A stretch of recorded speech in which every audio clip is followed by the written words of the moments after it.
오늘은 거룩한 등정의 사다리 제3강으로서 순종에 관하여 말씀드리겠습니다. 오늘의 강의는 첫 번째 들어가는 말씀드리고 두 번째, 네 번째 계단 순종에 관하여, 세 번째는 순종의 실천 사례, 네 번째는 순종한 교우들의 이야기에 관해서 말씀드리겠습니다. 그리고 다섯 번째는 순종을 실천하는데 필요한 그 교훈을 말씀드리겠고, 마지막으로 나가는 말씀으로서 오늘 강의를 구성하겠습니다. 첫 번째 들어가는 말, 지난번 강의에서 첫 번째 계단에 대해서 말씀드렸습니다. 영적 여정의 첫 단계는 세상의 등을 돌림입니다. 이 말을 문자적으로 해석하여 지리적인 세상, 인간이 조성한 문명사회의 등을 돌리고 사막으로 들어갔습니다.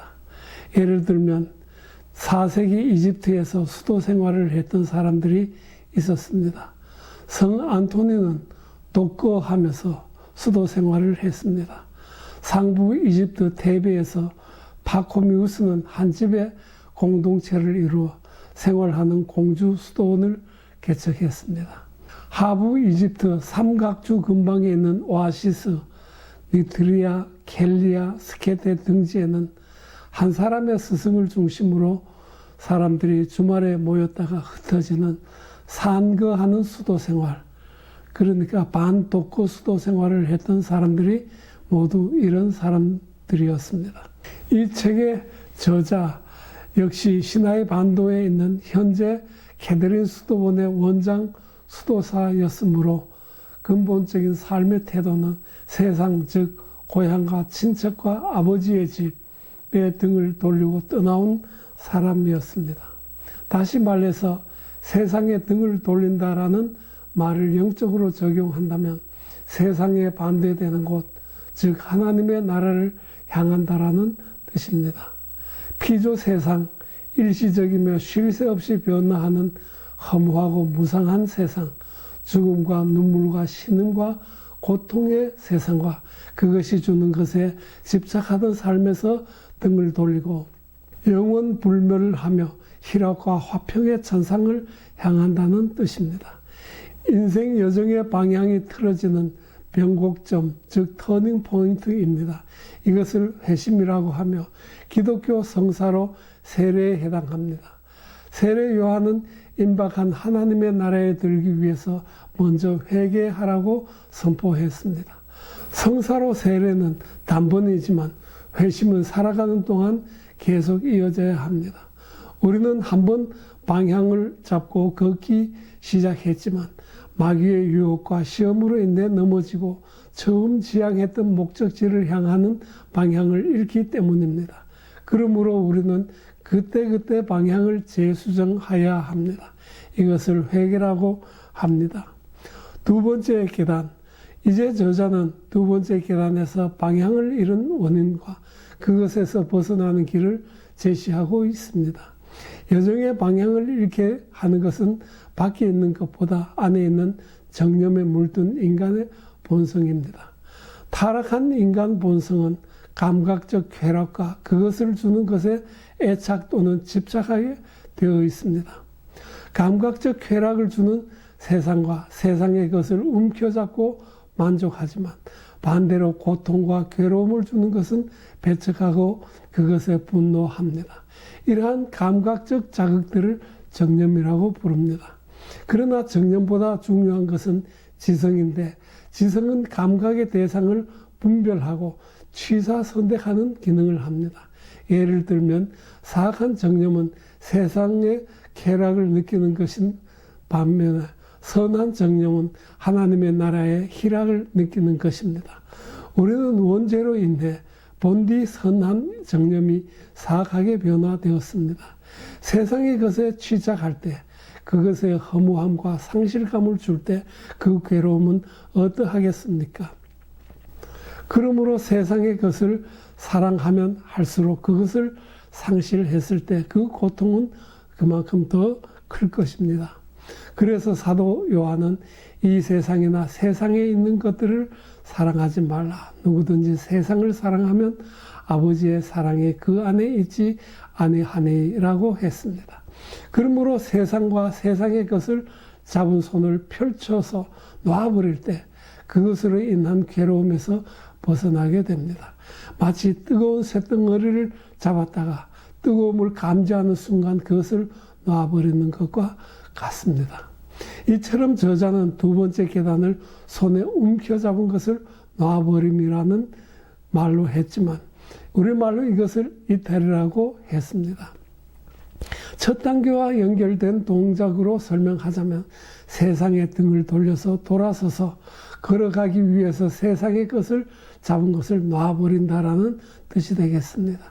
사도 바울은 뒤에 있는 것은 잊어버리고 앞에 있는 것을 잡으려고 표대, 즉 목적 하나님의 나라를 향하여 달려가노라고 했습니다.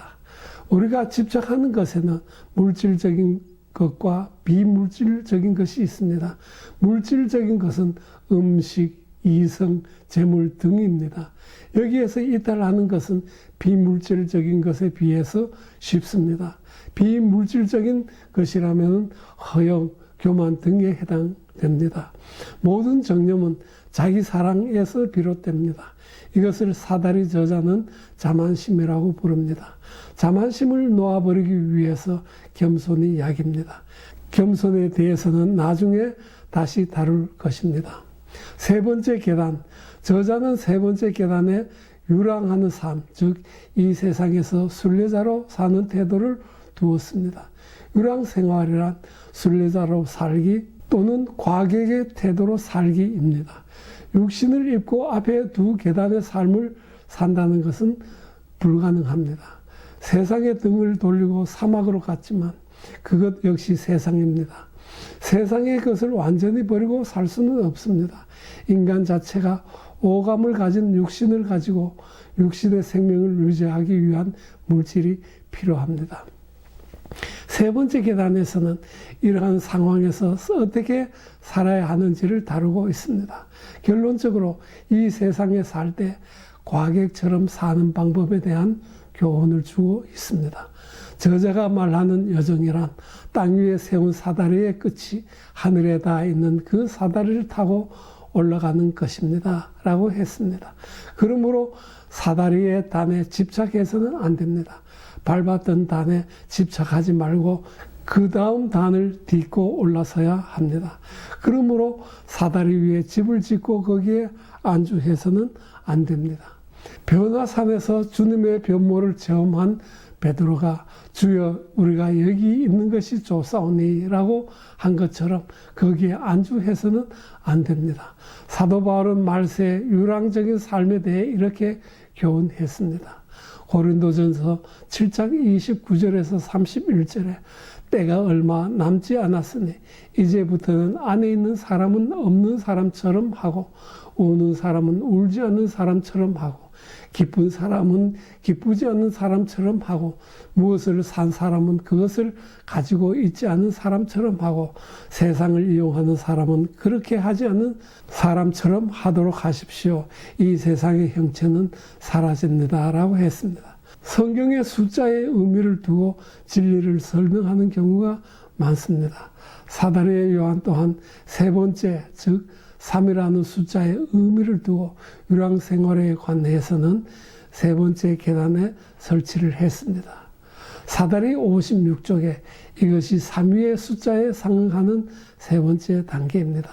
여기에 도달한 사람은 시선을 오른쪽으로나 왼쪽으로나 돌리지 마십시오라고 했습니다.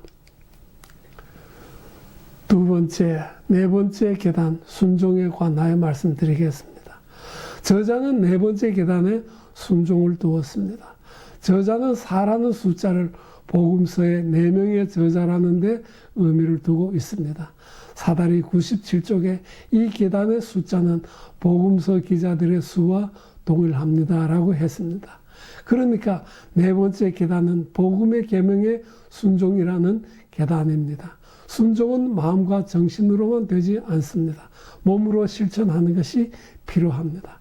신념과 믿음을 구분하자면 신념은 마음이나 정신의 작용인 반면에 믿음은 신념에 찬동하여 뜻을 세우고 실천하는 것까지 포함합니다. 복음의 계명에 육신이 순종하여 실천할 때, 다시 말해서 신념이 육신과 연합하게 되면 온전해집니다. 이때 육신의 계명을 실천하는 거룩한 습관이 들면서 신념이 확립됩니다. 이것을 필로갈리아 교부들이 말하는 바 정신과 신체를 결합하는 정신-신체적 방법이라고 합니다. 그러므로 순종은 자기를 포기하는 것입니다. 사다리 57쪽에 순종은 자신의 삶을 완전히 포기하는 것으로서 우리의 행동 방식 안에서 분명히 나타납니다라고 기록되어 있습니다. 여기서 자기의 삶을 포기한다라는 말은 현대 기독교인에게 매우 어려운 말이겠지만 실은 하나님 나라의 구현을 위해서 자기의 삶을 차순에 둔다라는 의미가 되겠습니다. 사다리 57쪽에 또한 이렇게 계속하고 있습니다. 또 순종은 정신이 살아있는 동안에 지체들을 죽이는 것입니다 라고 했습니다. 여기서 지체들이란 5가지 감각에 따라서 작용하는 육체를 말합니다. 그러니까 정신이 바르게 작용하도록 육신의 감각적 자극에 휘둘리지 않도록 간수한다라는 뜻입니다. 57쪽에 또 이렇게 계속합니다. 순종은 의심의 여지가 없는 의심이요, 거리낌 없이 받아들인 죽음이요, 단순한 삶이요, 걱정 없이 직면하는 위험이요, 순종은 의지의 매장지요, 겸손의 부활입니다 라고 했습니다. 낯선 곳을 여행하는 사람은 안내자의 말에 순종해야 합니다. 마치 지도에 표시된 안내를 따르는 것 같습니다. 순종은 진리에 대해 자기 뜻을 버리고 겸손에 절대적으로 따르는 태도입니다. 사다리 57쪽에서 58쪽에 죽음은 선하거나 악하게 보이는 것을 반박하거나 검토하지 않습니다. 실제로 진지하게 순종한다는 것은 곧 스스로 판단하는 능력을 내려놓는 것입니다라고 했습니다. 순종은 감각적 자극이나 다른 사람의 비평에도 흔들리지 않고 평온을 유지하는 것입니다. 사막 교우들의 금원 대마카리우스 23번 288쪽에 이러한 이야기가 기록되어 있습니다. 어느 형제가 이집트 사람 대마카리우스에게 와서 말했습니다. 아빠, 내가 구원을 받을 수 있는 한 말씀을 해 주십시오. 마카리우스가 그 형제에게 공동묘지에 가서 죽은 사람들을 욕하고 오시오라고 했습니다. 그 형제는 묘지에 가서 죽은 자들에게 욕하고 돌을 던진 후 돌아왔습니다. 마카리우스가 그 형제에게 다시 물었습니다. 그들이 아무 말도 하지 않았지요? 형제가 네라고 대답하자 내일은 그곳에 가서 그들을 칭찬해 주세요라고 했습니다. 그 다음날 그 형제는 다시 그곳에 가서 죽은 자들을 칭찬하면서 그들을 사도들, 성인들, 의인들이여라고 했습니다. 그리고 다시 마카리우스에게 와서 그들을 칭찬해 주고 왔습니다라고 했습니다. 그들이 당신에게 대꾸하던가요? 라고 질문하자 형제는 그렇지 않았다라고 대답했습니다. 그 말을 듣고서 마카리우스는 이렇게 말했습니다. 당신이 죽은 자들에게 욕을 퍼부었지만 그들은 아무런 대꾸도 하지 않았습니다. 또 그들을 칭찬했지만 그들은 역시 아무 대꾸도 하지 않았습니다. 구원을 얻으려면 당신도 죽은 사람처럼 되어야 합니다라고 기록되어 있습니다. 사다리의 처음 세 계단은 믿지 않는 보통 사람이나 심지어 이교도들도 실천할 수 있는 것입니다. 그러나 여기서 말하는 순종은 하나님의 나라에 목적을 둔 예정자들에게 해당하는 순종입니다. 그러므로 순종은 하나님 나라의 구현을 위해서 자기의 삶과 의지를 차순에 놓는 것을 말합니다. 이것이 사다리의 요한이 말하는 바 순종이란 자기의 삶을 전적으로 포기한다라는 의미입니다. 영혼의 의지와 육체의 지체를 죽이는 것은 어렵습니다. 그러나 영혼이 성숙해지면서 점차 쉬워집니다.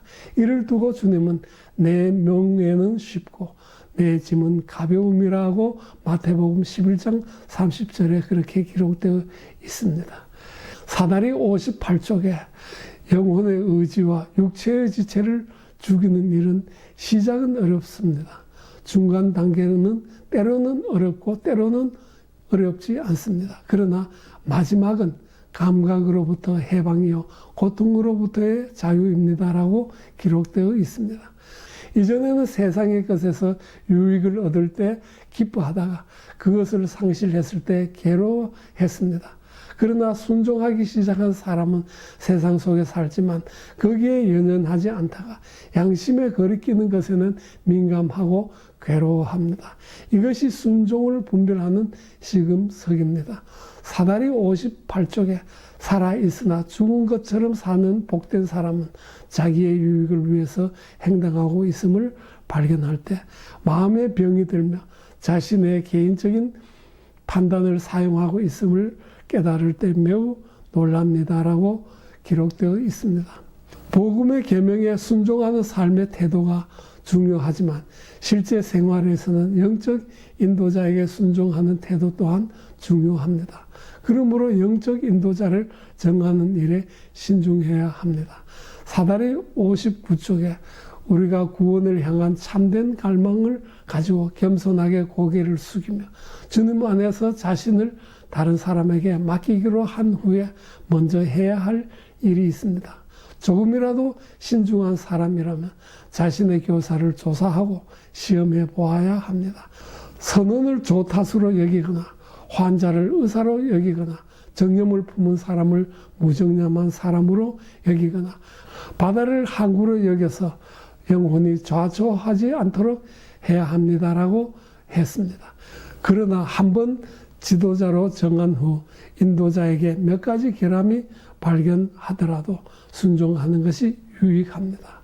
사막 교우들의 금은 204쪽에 난쟁이 요한은 사막으로 들어가서 테베 출신의 노인과 함께 살았다. 그의 아빠는 마른 나무를 가져다가 땅에 심고서 이 나무가 열매를 맺을 때까지 날마다 물 한 양동이를 주게라고 말했다.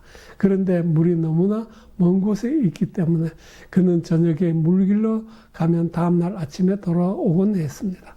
3년이 지나서 그 나무는 열매를 맺었습니다. 노인은 열매를 몇 개 따서 교회로 가져가서 형제들에게 말했습니다. 순종의 열매를 받아 먹으시오. 그러나 인도자를 비판하고 정죄하려는 생각이 일어나면 그것을 사악한 정념으로 취급하여 즉시 떨쳐버려야 합니다. 왜냐하면 심판은 인간에게 있는 것이 아니고 하나님의 권세 안에 있기 때문입니다. 사다리 59쪽에 또한 이렇게 기록되어 있습니다. 상급자를 판단하거나 정죄하려는 생각이 떠오르면 간음을 물리치듯이 그러한 생각을 떨쳐버리십시오. 그 생각을 출발점으로 삼지 말고 신뢰하지 말고 그것이 들어오는 것을 허락하지 마십시오. 그 독사에게 이렇게 말하십시오. 속이는 자야, 내 말을 들으라. 나에게는 상급자를 판단할 권리가 없지만 그분은 나의 재판관으로서의 권위를 가지고 계신다. 나는 그분을 판단하지 않지만 그분은 나를 판단하신다라고 기록되어 있습니다.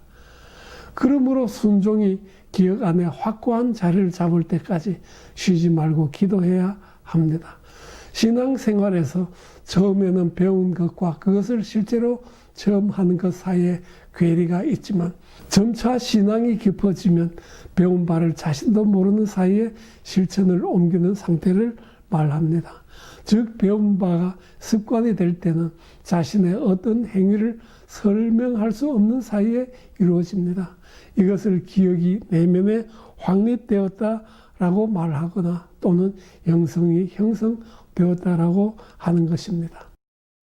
쉬지 말고 기도하라는 사도 바울의 권고는 예수 그리스도에 의지하는 믿음이 내면의 기억 확립, 즉 거룩한 습관을 들이기 위한 것으로 이해해도 좋을 것입니다.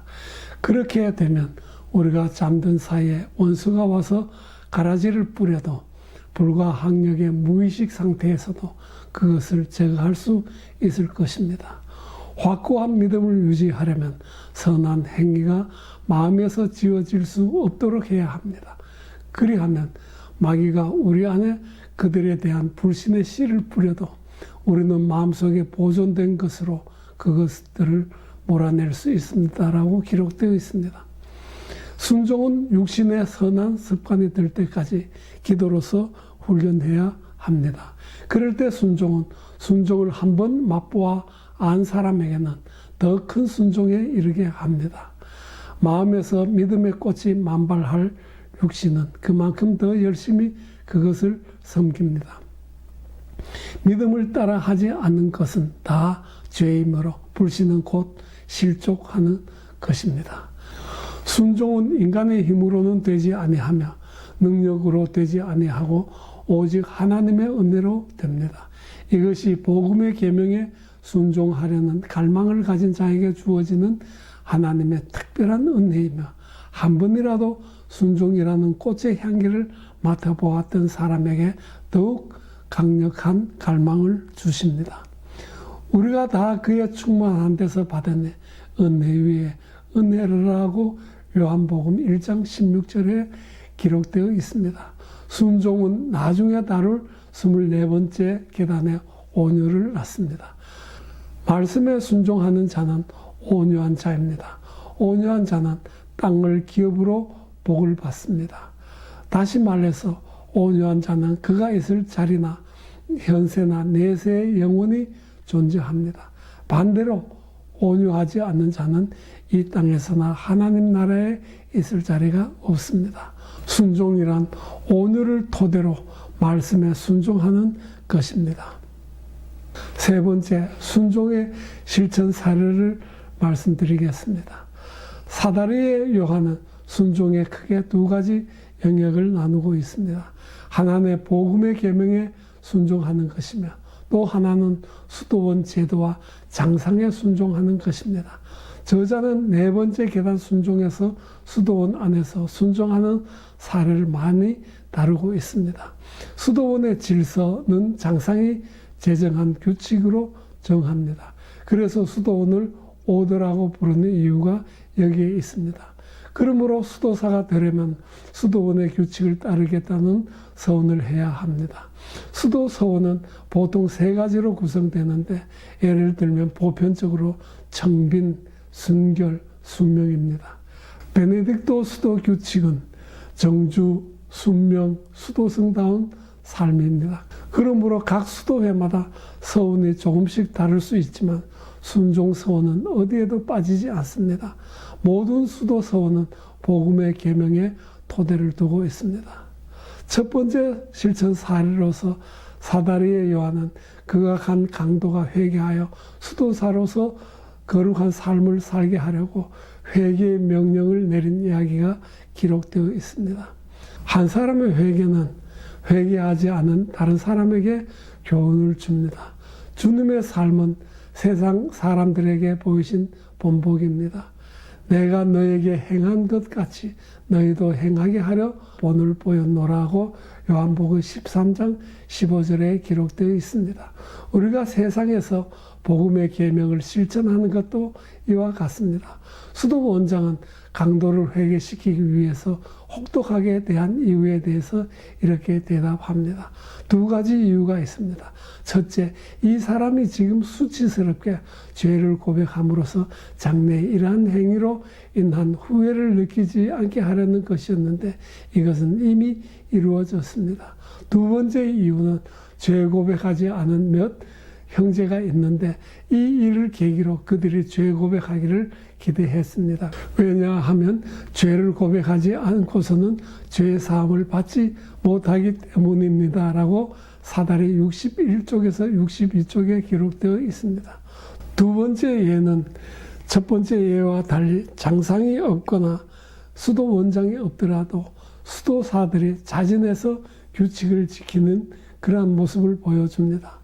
혹시 규칙을 지키지 않은 그런 형제를 보이면 옆에 있는 다른 형제들이 적절한 사인을 보내주면 그것을 보고 즉시 순종하는 그러한 삶의 모습을 예로 들고 있습니다. 사다리 63쪽에 만일 수도 원장이 부재할 때 한 형제가 부정한 말을 하거나 이웃을 비판하거나 한가하게 잡담하면 다른 형제가 말 없이 신중하게 고개를 끄덕임으로써 그가 입을 닫게 했습니다.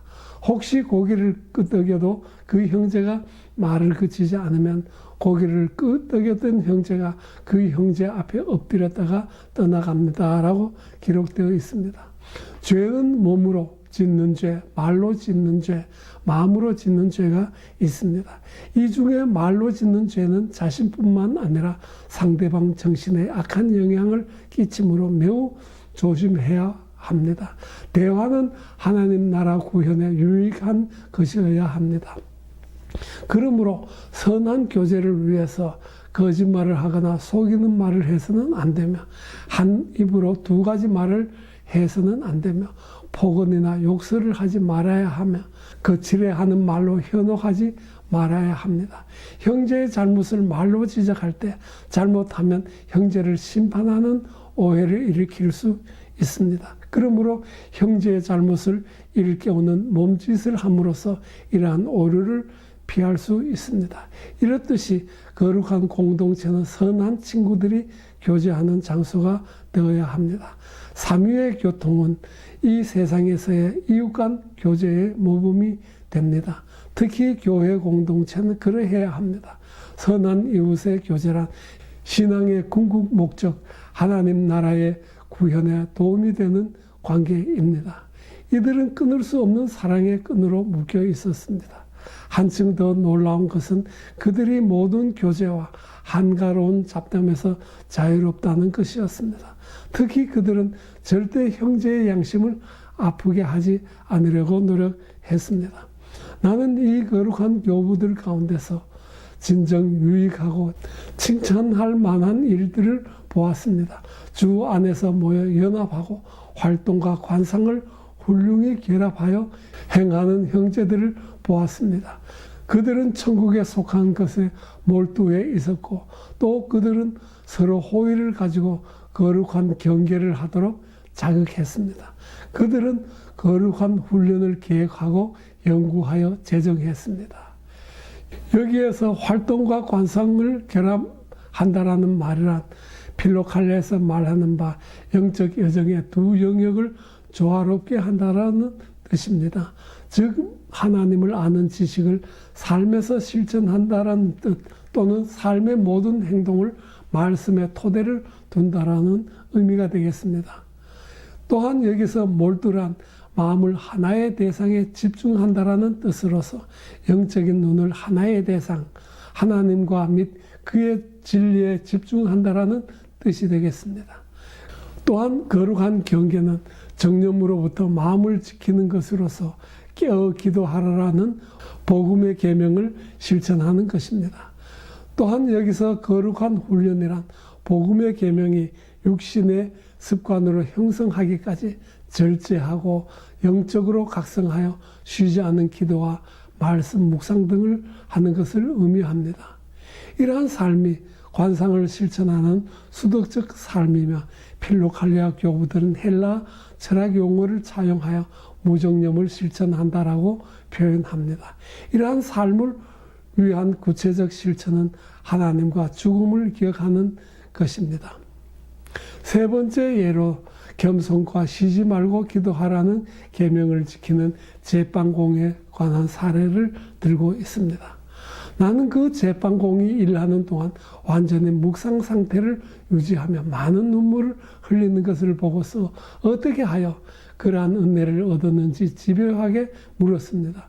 그는 나는 항상 사람들이 아니라 하나님을 섬기는 듯 합니다. 또 나는 자신을 조금도 쉴 자격이 없다고 판단합니다. 이 빵을 굽는 가마에서 타는 불은 내세의 영원한 불을 기억하게 해줍니다라고 대답했습니다. 또 공동체에서 계명을 실천하는 형제에게 서로 방해가 되지 않도록 배려해 주는 것입니다. 그들에 대한 또 다른 이야기가 있습니다. 그들은 수도원 식당에 있을 때도 마음의 기도를 쉬지 않으며 은밀한 몸짓과 표식을 통해 서로에게 그것을 상기시켜 줍니다. 그들은 식당에서뿐 아니라 자기들이 모이는 모든 곳에서 그렇게 행했습니다라고 기록되어 있습니다. 네 번째 예로 복음의 계명에 순종하는 삶을 실천할 때 서로 영적 지도를 주고받는다라는 것입니다. 그들 중 한 사람이 이웃과 말다툼을 한다면 우연히 그곳을 지나가던 세 번째 사람이 그 일을 참여하여 노염을 해소하게 합니다. 논쟁하는 사람 간에 나쁜 감정이 있으면 그 문제를 수도 원장 밑에 있는 지도자에게 보고하고 지도자는 해지기 전까지 화해시킵니다. 그러나 계속 나쁜 감정을 품고 있다면 불화가 해소될 때까지 금식하게 한다거나 그 수도원에서 추방하는 것입니다. 라고 기록되어 있습니다. 다섯 번째 예로 지도자의 참모습으로 낮은 자리에 앉는 엄격하면서도 겸손한 자의 모습을 가르치고 있습니다. 이러한 엄격함은 그들 가운데서 크게 성장하여 많은 열매를 맺습니다. 이 거룩한 교부 중 많은 사람은 자신에게는 매우 엄격하고 영적으로 탁월하고 삶에 거룩하여 덕망 있는 노인으로 보이지만 실은 착한 어린아이처럼 순진하게 행동하며 겸손한 삶을 매우 즐깁니다. 나는 그곳에서 50년 동안 완전히 순종하며 살았던 사람들을 보았습니다. 나는 그들에게 수고함으로 얻은 위로에 대해서 질문했습니다. 어떤 사람은 완전히 자기를 낮춘 후에야 모든 공격을 물리칠 수 있다고 대답했으며 또 어떤 사람은 자신이 감각으로부터 완전한 자유를 획득했고 온갖 정상과 모욕 가운데서도 평정을 누릴 수 있었다고 말했습니다. 여기에 이 텍스트는 굉장히 중요한 의미를 포함하고 있습니다. 첫 번째, 영적 지도자는 자신에게는 엄격하고 삶으로 표현되는 것은 순진하고 겸손해야 한다는 것입니다. 두 번째, 수고란 금식, 금욕, 철야 그리고 복음의 계명에 순종하는 모든 수덕적 실천을 의미합니다. 세 번째, 모든 공격이란 모든 사악한 정념의 공격과 시험을 말합니다. 네 번째, 자기를 낮춤이란 정념의 대왕격인 교만을 능히 대적할 수 있는 선덕으로서 겸손을 의미하는 것입니다. 다섯 번째, 감각으로부터의 자유란 오감의 자극에도 흔들림이 없는 마음의 상태를 말합니다.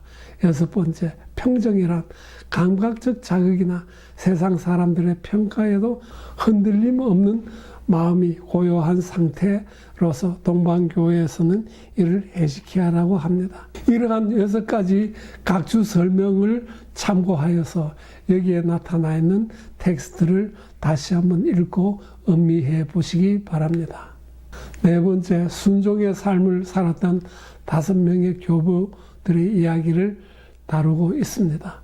첫 번째, 이시도아, 알렉산드리아의 이시도아라고도 불리는 이분은 귀족 출신의 수도사였습니다. 세상에서 귀족으로서 화려한 삶을 살았던 그러한 기억을 지우기 위해서 수도원장은 당신이 그리스도의 멍에를 받기로 했다면 먼저 순종하는 법을 배우십시오라고 말했습니다. 이 명령을 받은 이시도아는 거룩하신 아버지여, 나는 쇠덩이가 대장장에게 복종하듯이 당신께 복종합니다라고 대답했습니다. 수도원장은 이시도어에게 형제여, 내가 당신에게 원하는 일은 이것입니다. 당신은 수도원 문 앞에 서십시오. 그리고 사람들이 문으로 들어가고 나가기 전에 무릎을 꿇고서 아버지여, 나를 위해 기도해 주십시오. 나는 간질병자입니다라고 말하십시오라고 했습니다. 이시도어는 주님께 순종하는 천사처럼 그 말에 복종했습니다. 그는 7년 동안 문 앞에 서서 그렇게 행하면서 깊이 통회하고 겸손해졌습니다라고 기록되어 있습니다. 두 번째, 아바키루스라는 형제에 관한 이야기가 기록되어 있습니다. 아바키루스는 날마다 식당에서 쫓겨나서 저녁도 먹지 못하고 잠자는 그러한 생활을 했습니다. 그래서 그 이유에 대해서 물어봤더니 이렇게 대답했습니다. 아버지여, 당신은 그들이 정말로 나를 모질게 대하려는 의도에서 그렇게 행하는 것이 아니라 내가 수도사가 될 수 있는지 알기 위해서 나를 시험하고 있다고 확신하실 것입니다. 나는 수도원장과 형제들이 무엇을 하려고 노력하는지 알기 때문에 이 모든 일을 참고 견디며 그로 인해 부담을 느끼지 않습니다라고 했습니다. 그는 임종하기 직전에 수도사들에게 이렇게 말했습니다. 주님과 여러분에게 감사합니다. 여러분은 나의 구원을 위해서 나를 시험했고 지금까지 17년 동안 나는 마귀의 유혹을 받지 않고 살았습니다. 수도원장은 그를 참여자로서 그 지역의 성인들이 묻힌 곳에 매장하라고 했습니다라고 기록되어 있습니다. 세 번째, 마게도니우스 부주교에 관한 이야기가 기록되어 있습니다. 그는 개인적인 일로 알렉산드리아로 나가도록 허락을 받았습니다. 그는 주연절 준비를 위해서 늦지 않게 돌아오겠다고 약속했습니다. 그러나 선한 것을 미워하는 마귀는 이 부주교가 가는 길을 방해했습니다. 그리하여 마게도니우스는 수도원장이 정해준 시간에 수도원으로 돌아오지 못했습니다. 그는 하루 늦게 돌아왔기 때문에 수도원장은 그를 부주교직에서 해임하고 가장 낮은 수련수사의 지위로 강등시켰습니다. 이 선한 순종의 종, 인내의 사람, 수도원장의 결정을 마치 다른 사람의 일인 것처럼 평온한 마음으로 받아들였습니다. 그렇게 40일 동안 지낸 후 수도원장을 다시 원래의 지위로 복귀시켰습니다. 그런데 불과 하루 뒤에 그는 나는 알렉산드리아에 있는 동안 용서받지 못할 죄를 지었습니다 라고 말하면서 이전에 치욕스러운 지위로 돌려달라고 정했습니다.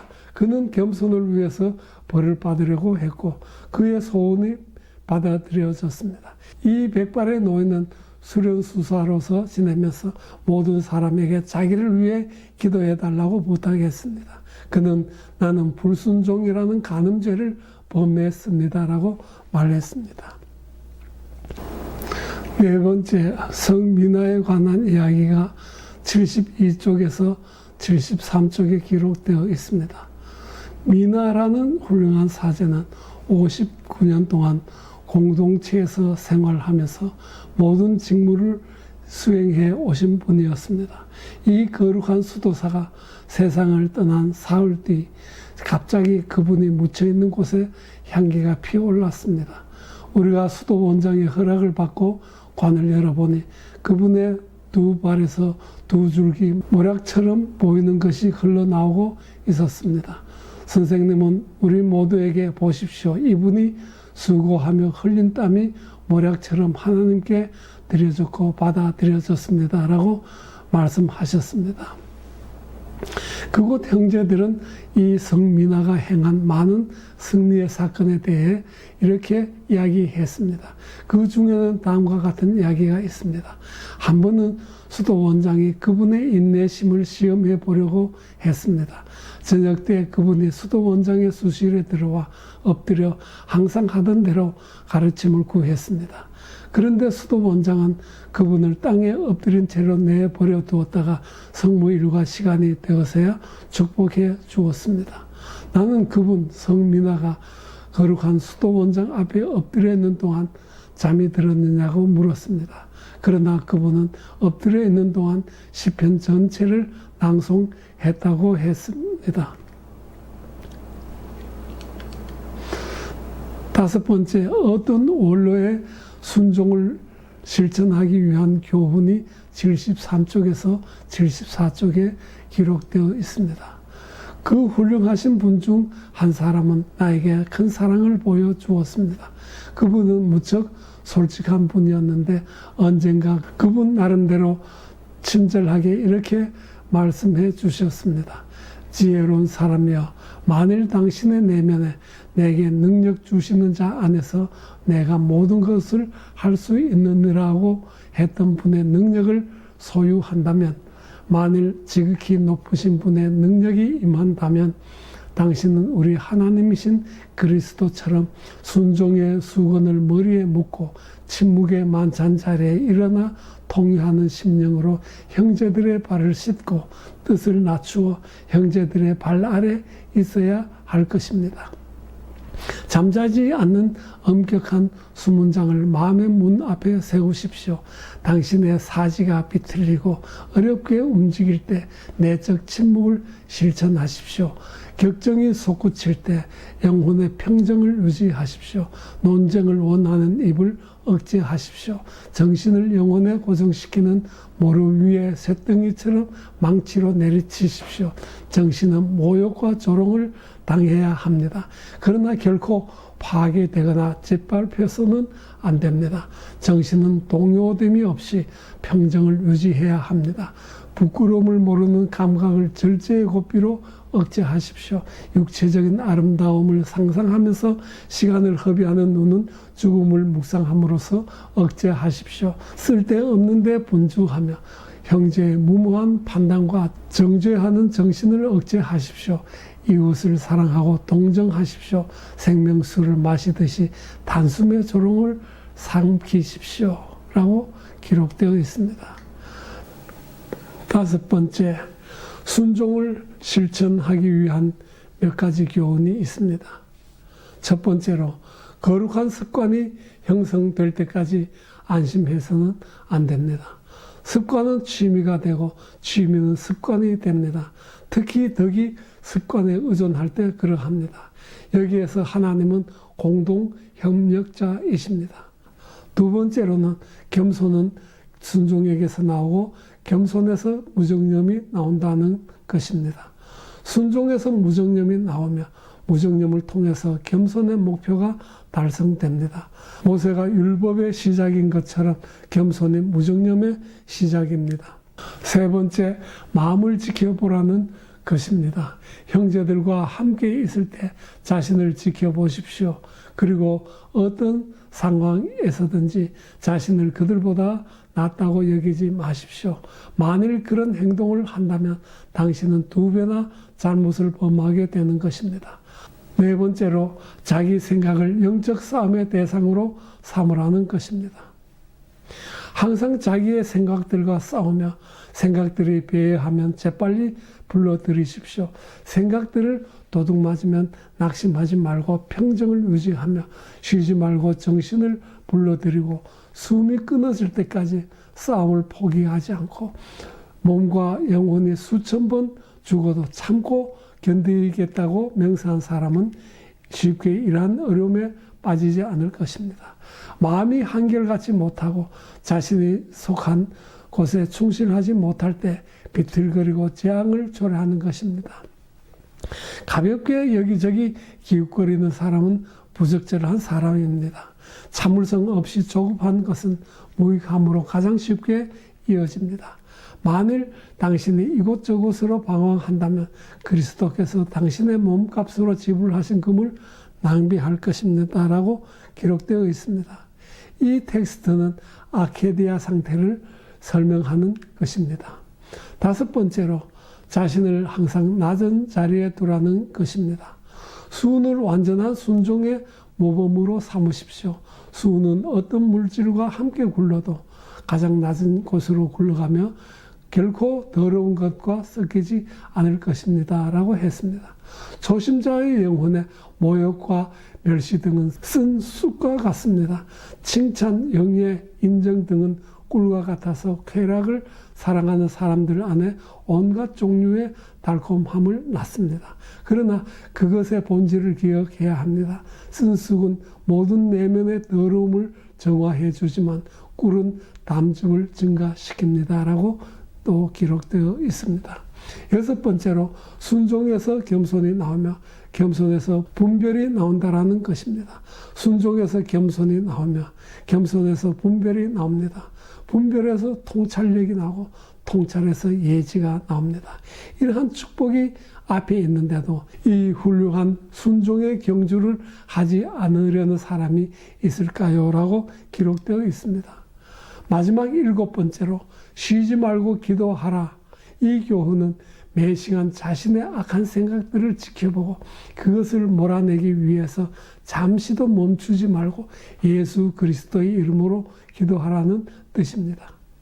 마귀는 말씀에 순종하는 사람들에게 불가능한 덕을 제안합니다.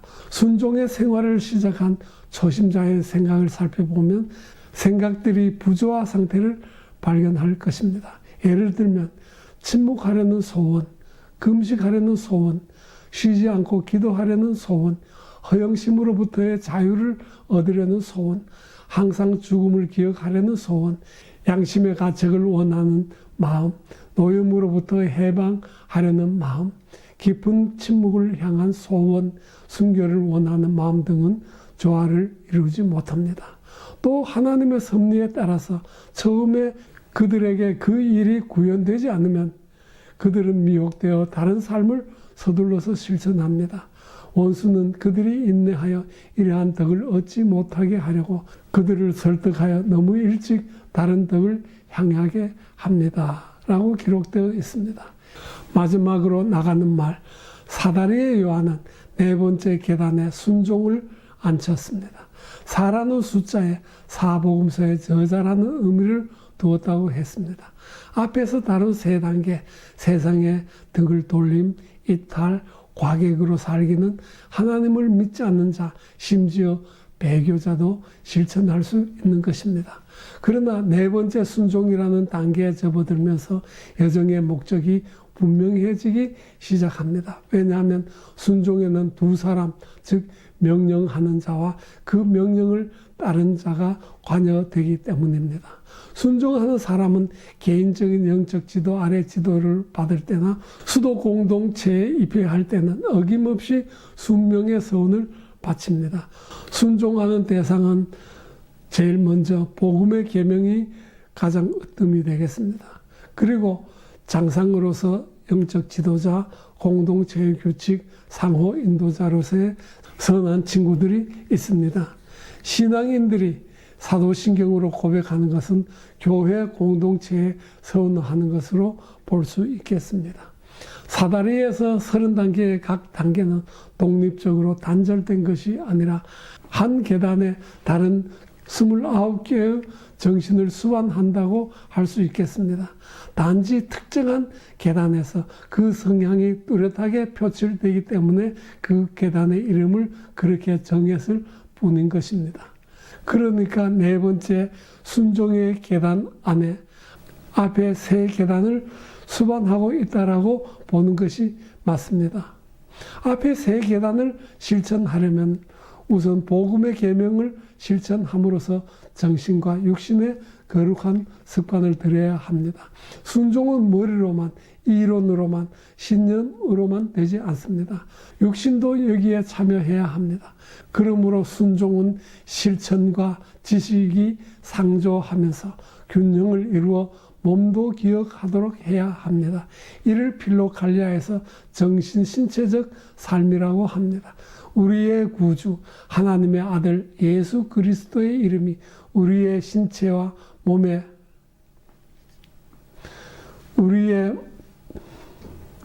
우리의 정신과 몸에 뵐 때까지 쉬지 않고 바치는 기도가 바로 예수 기도를 실천하는 것입니다. 복음의 계명 또한 그래야 합니다. 사다리 위를 머리만 올라가는 것이 아닙니다. 몸 전체가 올라가야 합니다. 이를 두고 복음의 계명에 토대를 둔 실천이라는 것입니다. 이것이 진정한 순종입니다.